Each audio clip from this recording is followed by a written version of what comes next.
Good morning to all of you. Afternoon na pala, I'm sorry. Magandang tanghali po and thank you all for coming. Thank you, Diego. Ito si Diego is my favorite host, si Diego Bandido, the man of 1,000 voices. Yan, mamaya, pakikita niya sa inyo yan. Yung ilan sa 1,000 voices niya. Alam niyo, paborito ko itong si Diego Bandido talaga. If you recall, yung float ng Mama Sapano, siya yung host. Makapress ko ng Mama Sapano, siya ang host. Siya yung lucky chart ko, kita nyo, hindi kumita yung Mama Sapano. Pero nag-number one sa Netflix. Sa Netflix. Bumawi naman sa Netflix. Okay. Which brings me to my point. Hindi na ako magpapakahaba, pero magra-rant and rave pa rin ako sa industriya as usual. As I always do. Okay. Sabi nila, yung newcomers sa industriya, we always face an uphill battle against established players. Totoo po yun. So they were asking me, after that, after making Mama Sapano, which fortunately gathered a lot of awards sa MMFF at sa Star Awards, why are you still making movies? Di ba? Sabi mo, mahirap yung industriya. Well, eto, maniwala kayo o hindi, because we in Borracho Films, we love movies.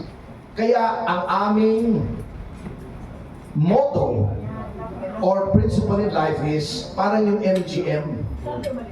Ars gratis artes. Art for art's sake. If a project is good, we will do it. Secondary na lang kung kumita o hindi. Anyway, ang pelikula sa ngayon, you have a 50-year copyright. Para kang bumili ng kondo, you use it for 50 years. Marami namang platforms ngayon kung saan pwede bumawi. Makabawi na lang. Hindi na kami humihingi o humahanap ng malaking loss. Why? Okay, let us analyze the film industry now. Ito na yung aking rant and rave. Tignan niyo yung MMFF, 51 years na. Sabi nila, has it contributed anything to film excellence? Lately, Metropolitan Film Festival yan dati, ang daming magagandang pelikula niyan. May social message, dalawas yung Paradise Inn, diligin mo ng hamog, ang na lupa, ang daming magagandang, Jose Rizal, Aurora, ang daming maganda dyan eh. Pero lately, ang problema kasi, you have placed in the movie industry, at least the Metro Manila Film Festival, in the hands of people who know nothing about movies. Bakit sa MMDA mo binigay?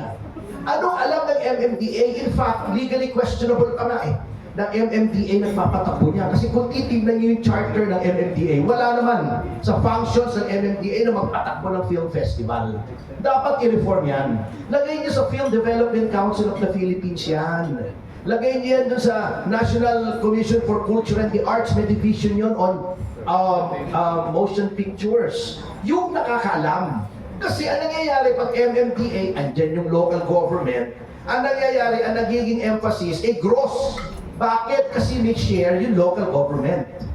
You are emphasizing gross over greatness.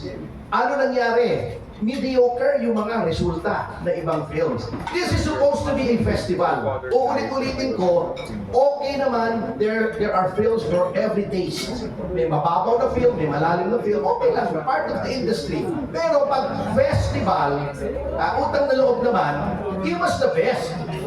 Kaya nga yung, di ba may mga festival, yung Sundance, Cannes, Toronto, Venice, yan yung mga big five film festivals, yung best, not necessarily yung most commercially viable. Anong nangyayari? Kita nyo, itong last MMFF lang.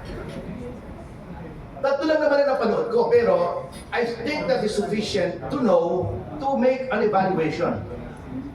Maganda yung Call Me Mother. Although, yung story niya, derivative ng Ang Tatay Kong Nanay, 1973. O, di ba?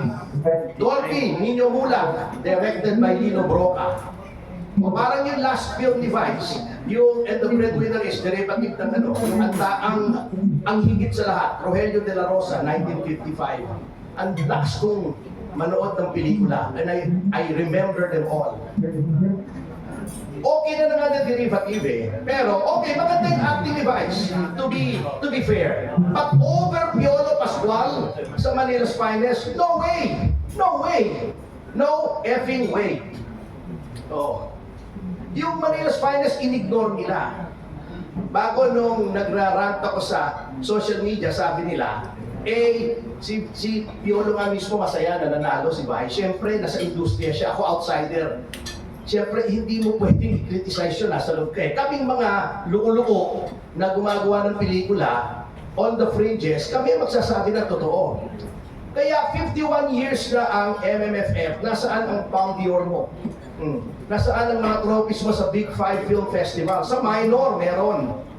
Paano kang mag-elevate ng taste ng Pilipino if you keep feeding them this thing? Yung bata, umpisa bata, pinakain mo ng instant noodles, pag pinakain mo ng kabyang yan, at saka ng foie gras, hindi nila magugustuhan. Hindi pwedeng ganoon ang industry. Otherwise, of course, there's very little that I can do about it, except once in a while, hanggang kaya ko, dahil hindi naman po itong bread and butter ko, buti kung maraming siraulo katulad ko, na gagawa ng pelikula without regard as to commercial viability, basta maganda, para sa akin, gagawin. But, alam niyo po, di ba sabi sa Biblia, to whom much is given, much is asked. Kung malaking player ka na, katulad ng ginagawa ng GMA7, nag-Jose Rizal sila. Ang Viva, magagandang project sila. Aurora was a very good movie. The Leader was a very good movie. Oh, maminsan-minsan meron. Never Not Love You is one of the best movies of the decade. Kaya lang, may responsibility kang i-elevate yung taste. Otherwise, para yung gym ito, malaki ang katawan nito. Kung puro 10 pounds yung weight mo, hindi nalalaki ang katawan mo. Kahit masakit, mag 20 pounds ka, mag 30 pounds ka. You have to mold the taste of the public for excellence, which is what we're trying to do. Ibobore ko lang kayo ha. This movie is not just a rom-com. Bigyan nila ako ng 10 minutes. Pagpasensyahan nyo na ha. Kung inyong mamarapatin. Bakit po Spring in Prague? Was that a whimsical choice of title? Hindi po eh. Kasi you have to go into history. Nung ang Czechoslovakia, before the breakup of the USSR, was in the Soviet orbit. Ibig sabihin, parang satellite state yan ng USSR. They control the government of Czechoslovakia. In 1968, because of the oppression of USSR, the people of Czechoslovakia rose up. That was what they called Prague Spring. That uprising was broken up by the USSR by the use of tanks. Inanyon yung mga tao. Okay, what happened because of that historical experience? Ang Czechoslovakia nag-break up into two, Czech Republic and Slovakian Republic. Okay, Prague ang capital ng Czech Republic. They disbanded the Communist Party because of their historical experience. How does this fit into the movie? This movie is full of symbolism. It's not just a love story. Yung character ni Paulo represents the Philippines, which is a democratic state. Yung character ni Sara Sandeva, Marushka, is the daughter of a person who is very powerful in the Czech Republic. And had the Communist Party not been disbanded, would have been the ruler of that country. So bitter siya. Okay, doon umiikot yung story. Nung tumakbo si Sara Sandeva sa Pilipinas, nung summer represented enlightenment, freedom from oppression. Nung bumalik siya, winter, nandoon na oppressed na naman siya, na-resolve sa Act 3, spring, yun ang resolution. So, as a reference to Prague Spring. And if you look at the story, if you look at the dialogue, it's not just a dialogue between two lovers. It is the distinction between democracy and communism. May political subtext po ito. And ano yung significance ng kanilang pangalan? Alfonso Mucho, yung kanyang character, yung name ng character niya. Alfonso Mucha in the Czech Republic was a painter who was a freedom fighter. Ang asawa niya si Marushka, yung pangalan ng karakter ni Sara Sandeva. The fact that they met, they were trying to ascribe it either to fate or destiny. Meaning, ibig sabihin, divine intervention na hindi pinaniniwalaan ng tatay ni Marushka because he is a godless communist. Walang Diyos sa komunismo. So, this is not a straight love story. This is a fairy tale. A distinction between freedom and democracy and an authoritarian government. So, yun po ang pelikula namin. Marami pong layers of symbolism yan. Ginagaya namin yung mga symbolic films like Citizen Kane or the original Blade Runner. Yan po ang kinukuha namin, o Battleship Potemkin. Or basta, it is a movie that will bear repeated watching. So yun po ang ginawa naming movie. It is not just here to entertain ng sandali. Yan, papanoorin niya uli sa TV. It will bear repeated watching. It will have you looking for symbols all around, dun sa mise en scene. It will help you look for symbolisms and allegories in the dialogue and in the situations presented by the movie. So yun po ang ginawa naming movie. Kaya matagal kaming gumawa ng movie Kasi iniisip po namin every scene, every camera angle, every prop, every piece of dialogue is well thought of. So, yun po ang aming aim. Kumita kami, fine, gawa ulit. Hindi kumita, baka may mauto akong sumugal ulit, gawa ulit ng isang magandang movie. But the important thing is, nakagawa po kami ng movie. Because a lot of movies, when they were first shown, were not appreciated.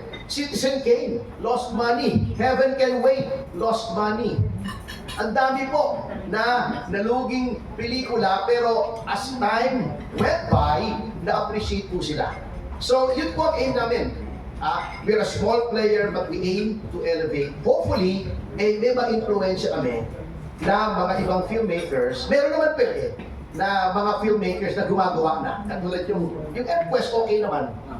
Yung Manila Spiders, sumugal sila. Ayun, parang Mama Sapano, hindi na-appreciate sa Metro Manila Film Festival. Kasi hindi naman po na-appreciate ng magagandang movies. Kasi nakatuon sila kung anong kikita. Hindi dapat ganun ang film festival. At ang film festival po, equal ang allocation ng theaters. Hindi yung ititigil mo. I attended the Zurich Film Festival as an observer. I attended the San Sebastian Film Festival. Andun pa nga si Brad Pitt Ginawayan pa nga ako Hindi, lahat kasi kinakawayan niya, lahat ng tao Ginawayan niya ako nandun ako Pagka doon, nakaschedule na yung movie, ayun na yun. Hindi mo na ika-cancel ang screening noon. Ganun po yun. Hindi yung, hindi kumikita rito, tanggalin na natin.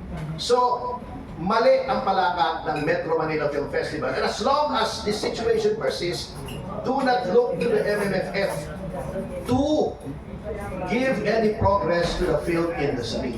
At last na po, sinasabi nila, kumikita naman Although mas mababa daw ang gross this year, Alam niyo po, ang industry ay hindi artista lang, hindi producer lang, hindi scriptwriter lang. Dapat po ang industriya kasama yung mga nasa laylayan, so to speak, to use the favorite word of Lenny. Yung mga extras, cameramen, mga best boy, grip, clapper, mga scriptwriter din. Dapat dyan lahat umuunlad, hindi lang yung lead stars, hindi lang yung producer, kasi industriya yan Otherwise, walang mangyayari po talaga. Katulad sa Hollywood, nagpa-profit sharing na sila sa lahat ng mga key production crew. Pag kumita ng ganito, may share yung mga ganon. Since wala namang gagawa dito noon voluntarily, siguro, kung magagawa tayo ng batas na gano'n, pwedeng gawin natin. The industry is not just the leads or the producers. It is everyone involved in making a film. Yan po that's what we hope to achieve in our own small way dito sa Boraccho Films. Thank you po. Thank you very much, Attorney, for that wonderful. Alam mo yung wisdom when it speaks, you know it eh. Kasi again, movie is not about flexing na sinasabi. It's not about the artist. It's about the storytelling. Diba? Yun ang pinaka-importante. Kung makikita natin yung pattern ng Buracho from Mama Sapano, it tells a story. So, sa pangalan pa ng character, may kwento na. So, yun po yung mga look after natin. Supposed to be, yun po dapat ang mga susuportahan po nating mga pelikula. So, ayan. Pwede ba may correction lang ako? Si Miss Jukes, hindi lang po natin live producer yan. Oh. Artista din po siya sa pelikula na. Hindi niyo po alam. Sila nga, sample? Malaki po yung role ni Miss Jukes dito. Yung juice eh. And of course, syempre, would like to acknowledge na rin yung mga, iba talaga to si Atty, yung mga burang artists. Tawagan natin, can you join? Of course, we have Shaira Sumaco, Jessie Vidal, and Cian Rabal. And of course, we'd like to acknowledge as well Dennis Arce, yung ating artist manager ng Buracho Film Production. Ayan. So, this is it. So, again, sa lahat ng mga kapatiran sa industriya, narinig nyo naman po ang words from Atty. Topacio that the film is not about flexing, about the artist, about it's yung pinaka-importante yung story. It will tell a story, you will learn, and you will think. Dapat po, ganun po ang epekto ng ng pelikula. Yung tao nanonood, nag-iisip. Di ba? So, without further ado, eto na dahil sa tanungan portion na tayo, tawagin na natin si Tita Asher for the Q&A.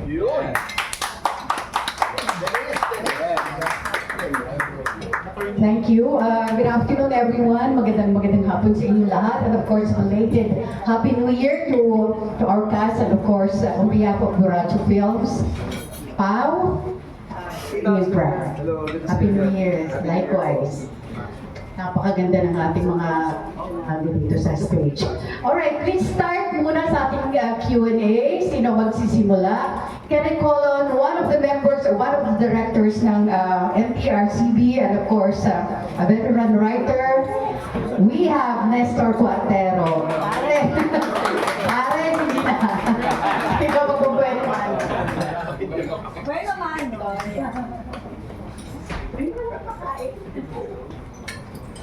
Hi. Good afternoon. Hi, Nes. And, yeah, thank you. I love your book, by the way. Make Thank another you. one. Thank you very much.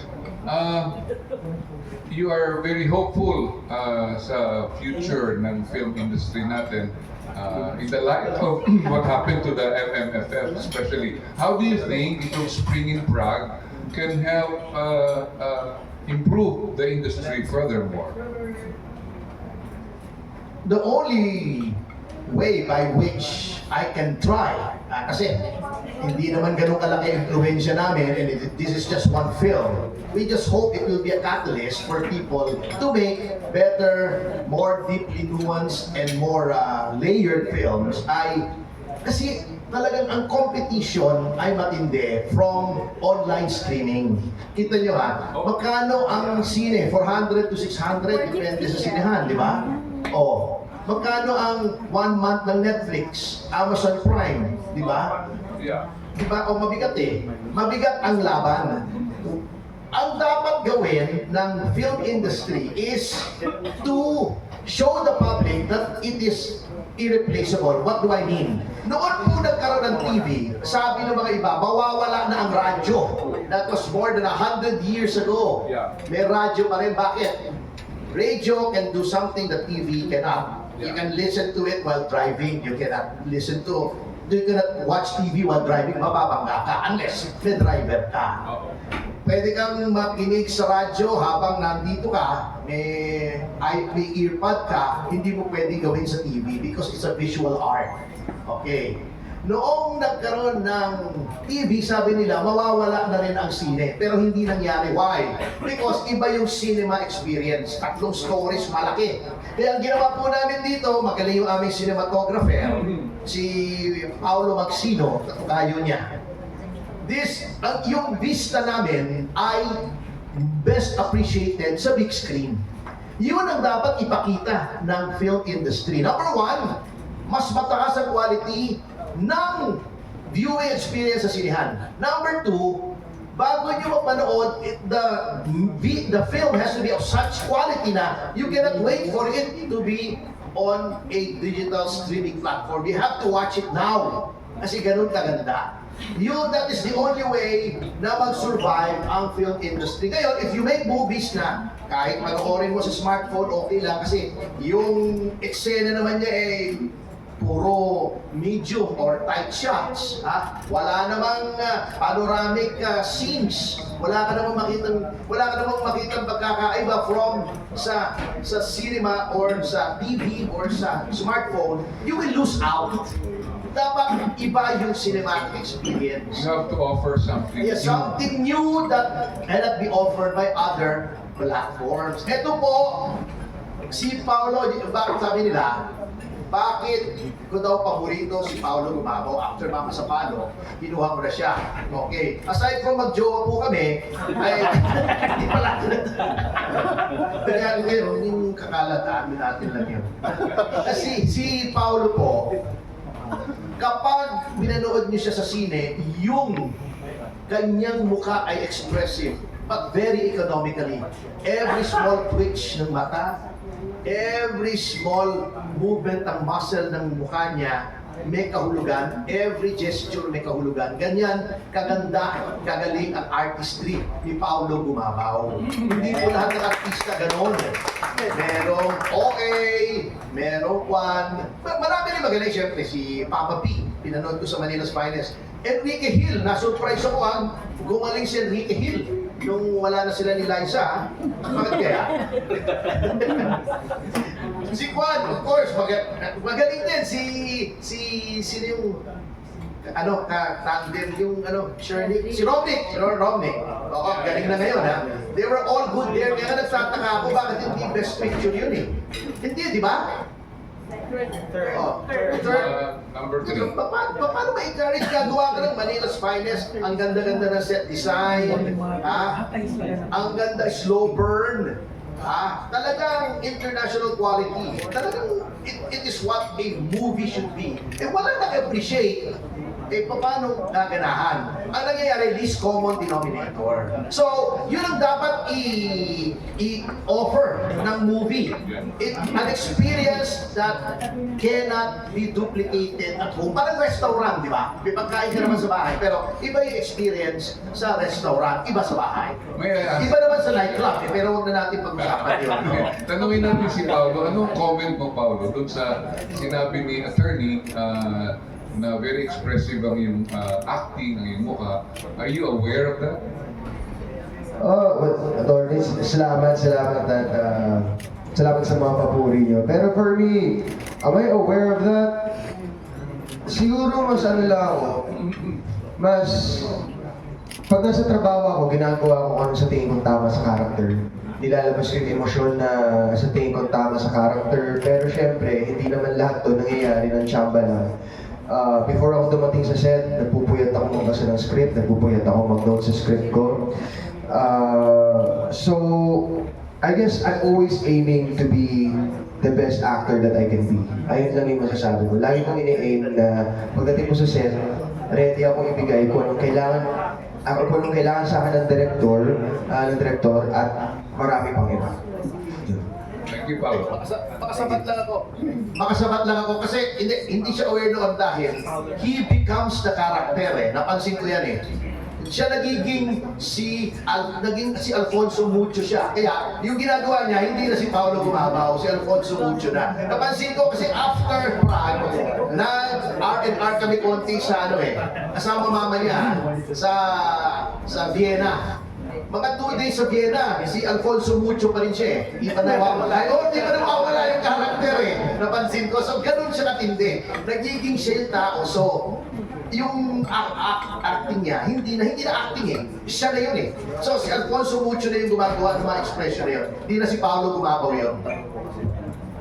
Thank you. And this time we have Ana Cerezo from TV Patrol and ABS-CBN Online Entertainment. Hello. Hello po, congratulations. Ano na lang kung sino gusto sumagot? Meron ba si Direk na instruction or no na na-challenge kayo or tumatak sa inyo habang shoot nito noong 2023 ba ito na-shoot? Or kailangan ba? Yes. 23. Ano yung sinasabi niya dito? Sumama sa Okay. Mali pala yung sinabi ko sa mga press kanina. Sabi ko 2022, tapos 2023. 2023 pala, tapos 2024. Okay. Anyway, may instructions pa si Derek. Siguro, yung isa sa part na na-challenge kami sa pelikula na to is we had to show the differences in culture sa dalawang character, kay Alfonso at saka kay Marushka. So, nag-try kaming mag-isip ng mga iba't ibang paraan. Parang isipin nyo, di ba, tayong mga Pinoy, minsan pinaghahalo natin yung, di ba, pinaghahalo natin yung ketchup tsaka toyo, di ba, ganun. Parang different cultural habits, kumbaga.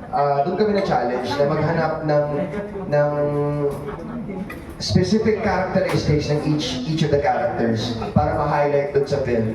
And, you know, despite of all these differences in habits or in culture, nagsama pa rin yung dalawang characters at nag-click pa rin sila. Siguro yun yung pinaka-challenge din sa movie. Pag ganun ba, Paolo, you also collaborate with Direk to develop yung personality ng character in a way, parang those nuances. Yes. Ako as much as possible whenever I'm working with a director. Pero tinatantya ko muna if the director is open to collaborating with his artist kasi iba-iba yung director eh. Diba? Iba-iba yung style nila. Others are very set in their ways. Diba? Kung anong sinabi nila, kung anong vision nila, ayun na yun. Pero unlike other directors, si Direk Lester naman, he was very open to collaborating with his artists. He was very open to hearing our thoughts, hearing our ideas, our concepts sa characters namin. Lalo na si attorney din. Actually, nagpaalam din muna ako kay attorney. Sabi ko, attorney, okay lang po bang sa part na to, medyo pagugin namin, medyo baliin natin. And then, binigyan naman kami ni attorney ng blessing niya to collaborate with the director. So, ayun, yun yung na-appreciate ko sobra sa buong shoot na to. Thank you, Paolo. Thank you, Ana. Thank you. At this time, we have, from Daily Tribune, we have Jefferson Fernando. Good afternoon. My question is, tanongin naman natin si Miss Elena. Hi. Before Spring in Prague, what are your other projects and what have you been doing as an actress? So, to be honest with you, yung background ko talaga ang modeling. But Attorney Natasha spotted me in my first movie to Russia the Love on Netflix and invited me to be part of this production, which we've been very blessed to. Actually, I would like to also add to the previous answer of Paolo. In this movie, we've done something that's actually unheard of in productions. We've added a shooting day. We've been allowed to add an extra shooting day and to rewrite a couple pages of the script just to develop better chemistry between characters of Paolo and Sarah, which is unheard of. Normally, the director, the producer, they're not as willing to collaborate. So when the current fashion says it is art for the sake of the art, 100%, yes. So can you imagine willing to collaborate with us artists on something to create a better outcome and a really good quality movie? So that alone is worth being part of this project. It's the best reward an actor can get. Okay, thank you, Elena. And my next question is for Paolo. Hi, Paolo. Ayan, nakwento mo kanina mahaba ang naging journey nitong Spring in Prague, di ba? Mula sa principal filming hanggang sa ngayon ito pinapromote din na. Bukod sa mga nakwento mo, ano pa yung learnings mo as an actor sa paggawa nitong project na to? Para sa akin, learnings ko as an actor, kasi lahat ng mga projects ko before this film, lahat sexy. Kung hindi sexy, kontrabida. Kung hindi kontrabida, may maling pinabalak yung character doon. So, so first time kong gumawa ng isang pelikula kung saan genuinely mabait talaga yung character. First time kong gumawa ng pelikula na lover boy talaga yung character at walang hinahabol na masama doon sa partner niya. So I guess, ang isa sa natutunan ko dito and isa sa mga naging challenge ng pelikula na to para sa akin is how to work my way around being a leading man. Alam mo yun, parang, kasi hindi naman ako sanay sa mga ngiti-ngitian sa eksena. Sanay ako sa nakasimangot ako, sanay ako sa, alam mo yung nang-aakit na itsura, ganun kasi yung mga ginawa kong films before. So since itong pelikula na to, bida pa, so naghanap parang, inaral ko talaga kung paano maging cinematic. Kasi kahit ano sabihin natin na dapat natural yung acting natin, hindi pa rin talaga pwedeng mawala na yes, dapat natural yung acting natin, but you still have to do it in a cinematic way. So there's a cinematic way of acting naturally. So I guess yun yung naging challenge sa akin is how to act cinematically and naturally habang nagiging lover boy. Okay, thank you very much. Thank you. Salamat po. Thank you, Jeff. This time, we have nag-block. Can we have John Michael Bueno? I'd like to ask Torrin po about this particular project. What took so long in releasing the film? Because I actually saw that you had your premiere like a year ago, if I'm not mistaken. And last year, yeah, like February, I think. Late last year. I think it was like May lang yun, May lang. just last year po. Actually, nakita ko tong video is like February something po. Hindi, itong nag-premiere tayo sa Uptown. Yes. This year. Last year. 2025 at 36 ngayon. January pa lang. 2025. Oh, well, hindi naman last year technically, but hindi naman year na under the civil code that when you say a year, it's 12 months, ano? Yeah. Isa na kayo.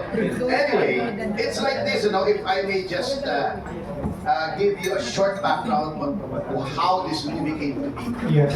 Noong 2025, noong 2023, we were in Prague with former President Gloria Macapagal-Arroyo and her family. Okay.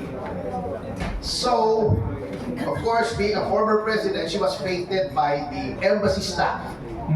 And then the Chargé told us the story of Czech women, a lot of Czech women falling for Filipino men who are living in Prague.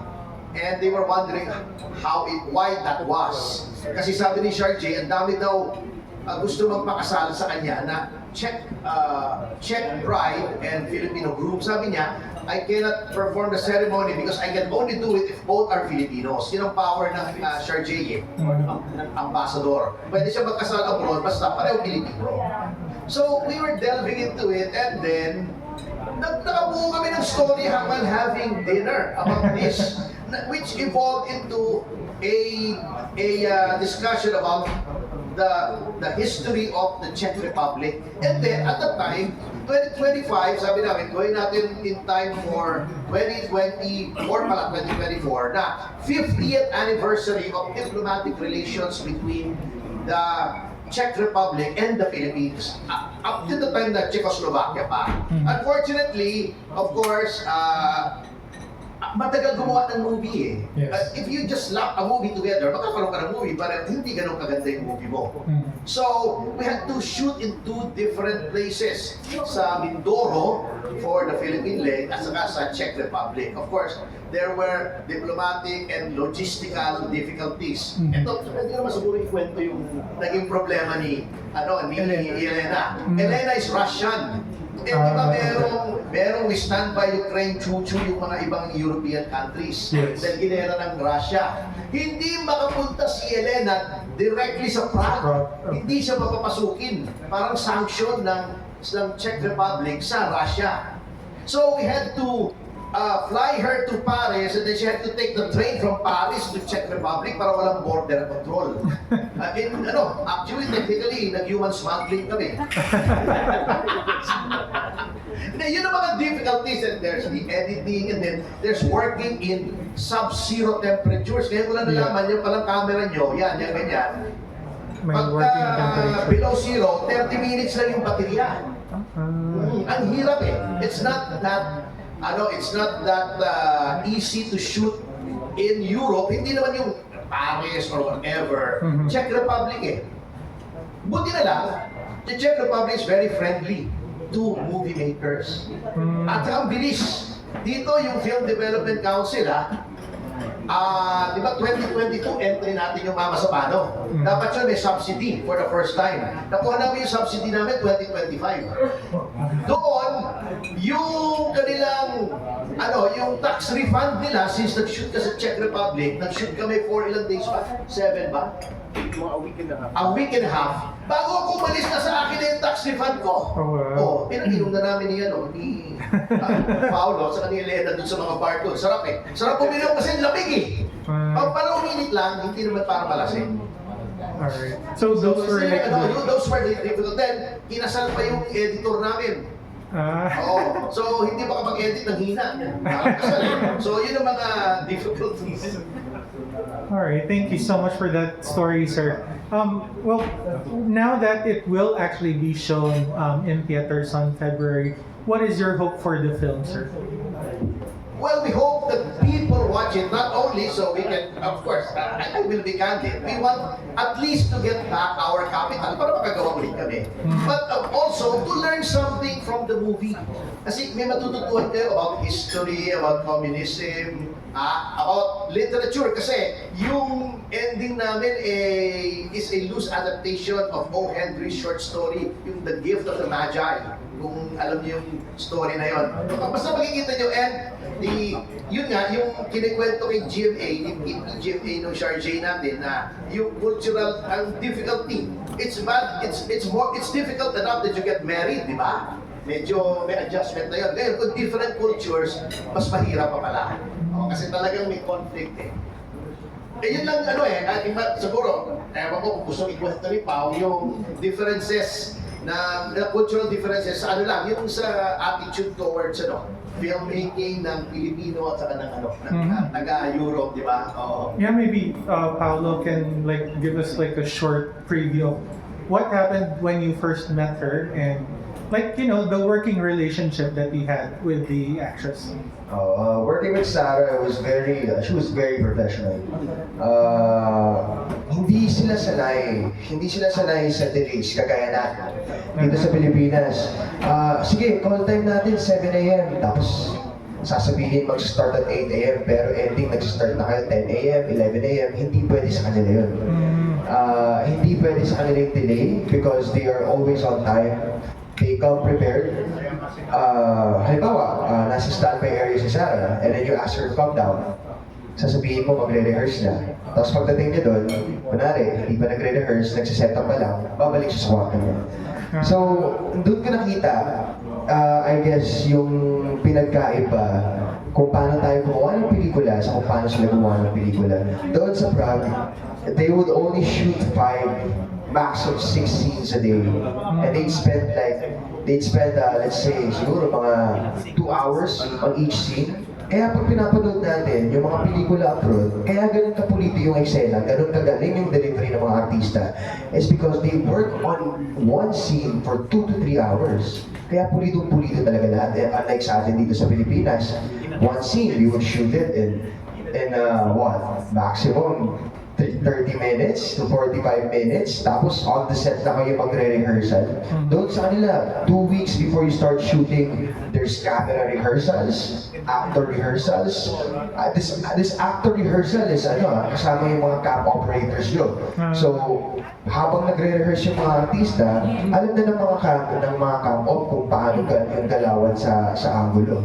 So, yun doon na natin nakita. And I think, it's something that we can take from them. We can try to understand I think we should try to also Emulate. emulate what they're doing. Kasi since ang ganda-ganda ng trabaho nila, kaya nga ganun ka-pulito yung trabaho nila. Maybe it's because of something they're doing. So, ayun, yun lang yung comment ko about differences in work ethic siguro. May mga, of course, may kissing scenes na nakita din. Yes, yes.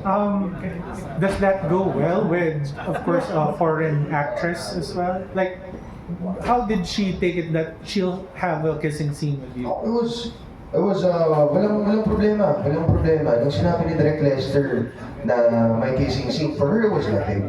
Tsaka syempre, Czech Republic, ano yan eh, mga open-minded din kasi yung mga tao dun eh. And I think, grabe din yung bansa na yun sa pagdating sa nudity sa pelikula. So, unlike dito sa Pilipinas, na medyo on the conservative side tayo, sa kanila, they're more liberated compared to us. So, every time na sinasabi sa kanya na, okay, you guys have a kissing scene, okay, makikita mo sa mukha niya na wala lang sa kanya, walang hesitation, walang, ay talaga ba, we're gonna do this now? Wala siyang ganun. So, pag sinabi mo, go agad. So did you have like a Czech film crew, the total, like for production?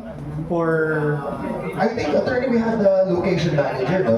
We had a location manager sa Czech Republic. but the crew is Filipino?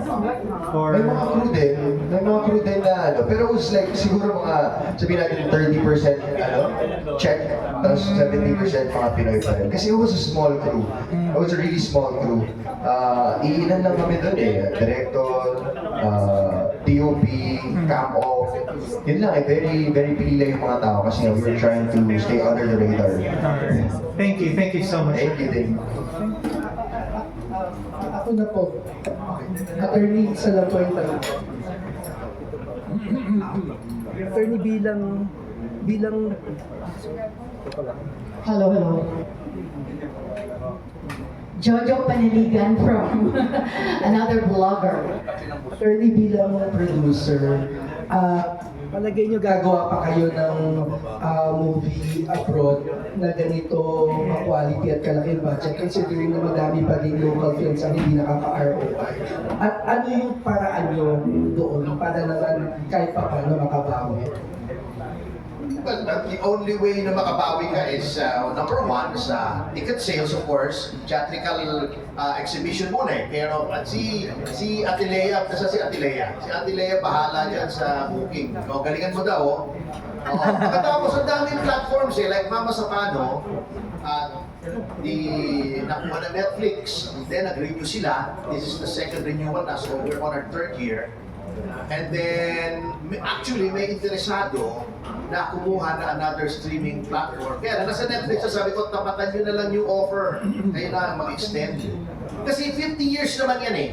Kaya masabi ko, yung mga, we have to change our mindset about movies. Hindi yung, dapat kumita tayo pag pinakita sa pelikula. Kaya, gawin lang natin, madaling ma-appreciate, medyo slapstick yung comedy, para ma-appreciate ng masa. Hindi na po ganun ang pelikula. 50 years ang na-property na yun, yung pelikula. Hindi ka kumita sa theater na streaming, pwede mo pang ibenta yung TV rights, pwede ka mag-open ng YouTube channel eh, parang ginagawa natin Regal, then palabas mo ron, kikita ka rin doon sa mga views eh, maraming paraan. So, galingan mo, kasi a movie will always be there. Ang nanonood ako sa YouTube, yung Ibong Adar na nga, nasa YouTube, yung restored version. Ang dami. Yung si Leopoldo Salcedo, ewan ko, kilala niyo pa si Leopoldo Salcedo.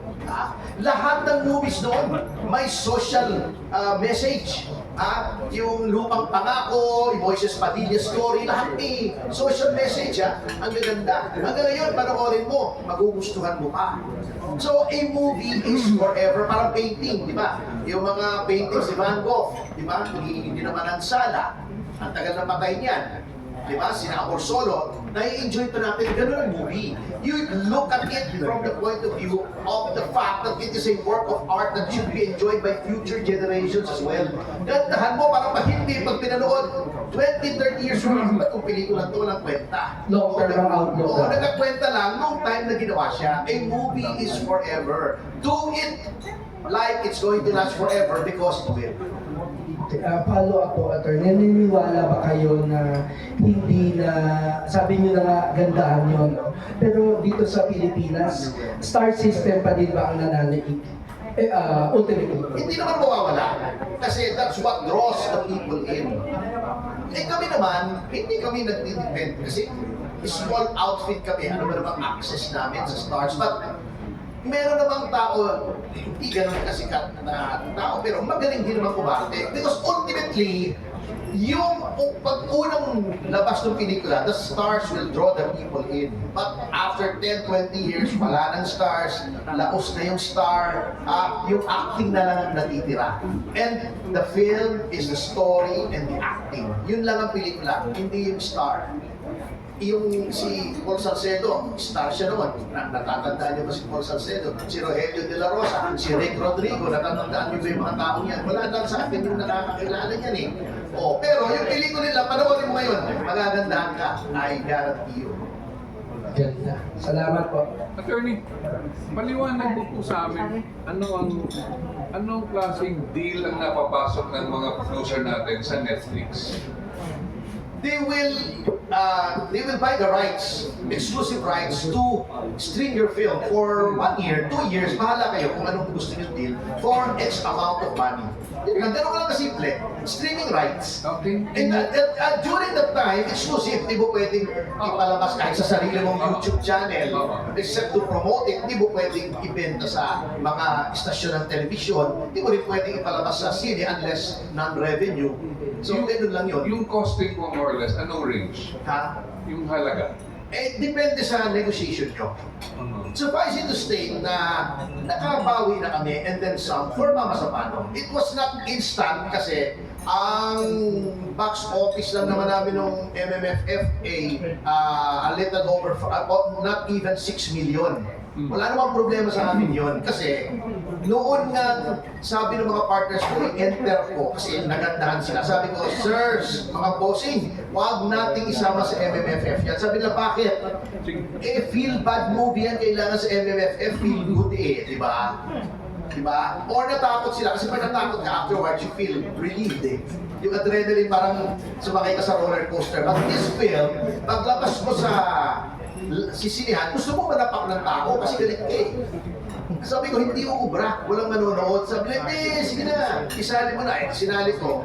Eh, syempre, I was outvoted by the partner. Sinali ko. Pero I'm happy, I'm comforted by the fact that we were able to win 5 trophies. For a person who is a newbie, first movie ko to sa MMFF at second movie ko lang, I'm feeling Orson Welles ako kasi si Orson Welles yung Citizen Kane. Unang-unang movie niyan, pero it's now considered one of the 100 greatest American movies of all time. So, okay na sa akin yun. Ngayon sasabihin lang, bitter ako sa MMFF. Hindi! Binigyan nila ako ng parangal ng MMFF. Kaya lang, yung direction nila, walang mangyayari if that direction does not change. Ganun lang yan. Palakasan lang ng gross, then ipupolitika mo, kaya ang bibigyan mo ng award para sumali na sumali, eh yung mataas ang gross. Hindi pwedeng ganon. Hindi pwedeng ganon ang festival. Hindi politika festival. Although, even yung Oscars, may politika yun, pero hindi naman ganyan ang extent. Hindi naman sa gross. Yun lang ang problema sa MMFF. So, basically, nanawagan nga ako, si First Lady naman, mahilig sa pelikula, di ba?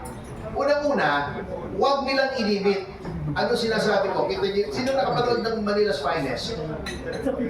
Napanood nyo? Di ba ang natural yung sinisigaw ng mga realista? Diktadura, ibagsak, di ba? Fascista. Ang sinisigaw noon, diktadurang US Marcos. Noong first quarter storm, di ba? Sinong nakakaalala ng first quarter? Tinatanggal nila yung Marcos kasi Marcos yung Pangulo. Oo, di ba? May Marcos pa ron. Ang sinisigaw ng diktadurang US Marcos lansagin, di ba? Marcos, Hitler, diktador, tuta. Yun yung sinasigaw ng first quarter storm. Mag-iba yung dialogue doon. Number 2, ano nangyayari? Katulad noong 2024, may entry akong script, yung Gringo Honasan story, can you imagine, ha? A 50 million film, yun ang estimate namin ng jury. Istorya ni Gringo Honasan, hindi nila kinuha. Bakit? Kasi nandoon na kaya nagkaroon ng Reform Armed Forces Movement dahil sa abuso ni Marcos Sr. Ayaw nila. Anong pinili nila?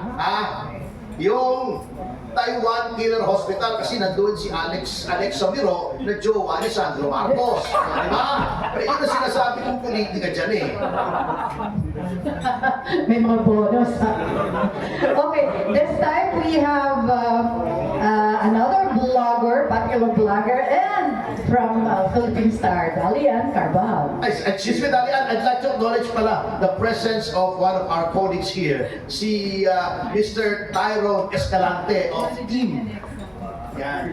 Tyrone Escalante, Artist Management. The manager of Jane De Leon, Elvin Miranda. Alex Samiro, oo. At saka si Ann, yung isang supporting namin dito, siya yung talent ngayon, si Kiana Reyes. Kaso mo, hindi naka-join kasi nabuntis eh. Kabuanan nga ngayon eh. Ang daming backstory. My question is your Paolo. Paolo, what's your takeaway from the character that you portrayed? Takeaway, siguro no matter the differences in culture or beliefs, something can work out if you guys really want it to work out. A relationship will work out regardless of culture, regardless of difference in belief. As long as alam mo yung you just choose each other, yun lang.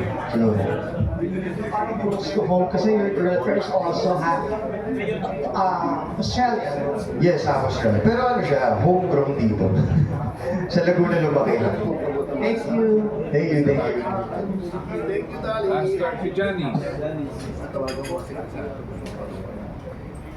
Hi, attorney. Ayan. Congratulations. Finally, after 2 years, attorney. Nakailang press ko na tayo. Ngayon pa lang finally magkaroon ng play date. Parang mga sa paano, di ba? Ang tagal, bago na palabas. Pero yun nga, attorney. Sobrang tagal ng mga sa paano, nag-iba na yung tsura ni Myrtle nung...